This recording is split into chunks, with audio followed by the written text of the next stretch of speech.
Time now for Options Insight. And today it's Kaylee Lines. We're looking at volatility. Kaylee up almost 5 points on the day. Yeah, the VIX certainly is trading higher on the day, Taylor. Let's bring in Scott Bauer. He is Prosper Trading Academy CEO. Scott, I look at a day like today. We are coming off record highs at the end of 2020 and a rocky start to 2021. What do you chalk it up to? Is this just some steam coming off what was an overheated rally into year end?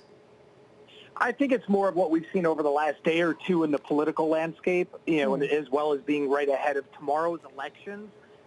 Once we get past this, and I think if the outcome is what many people think it's going to be, I see the market really settling down. Maybe there will still be a little bit of sector movement, but I see the market settling down in just a blip here.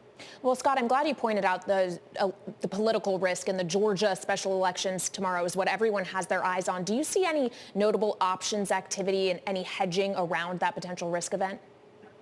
Well, I think we saw that in the VIX today, and with the big pop in the VIX, there's a lot of upside call volume today in the VIX. We're seeing a lot of volume around the 30 and the 35 strikes. So what we're also seeing in the VIX is the near-term volatility actually higher than going out in a couple weeks, which is telling me that the people looking for that hedge is a very, very short-term hedge.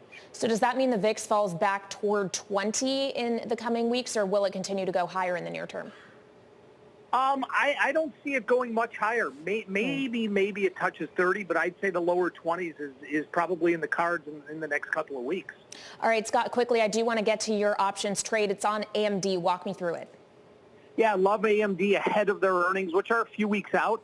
So I'm buying the January 29th weekly, so it's about 3 weeks, 95-100 call spread, trying to do that for about $1.30. AMD obviously has been so strong and has a history of really running up into earnings. Yeah, it has more than doubled over the course of the past year. Scott Bauer of Prosper Trading Academy, thank you so much for joining Options Insight today. From New York, this is Bloomberg.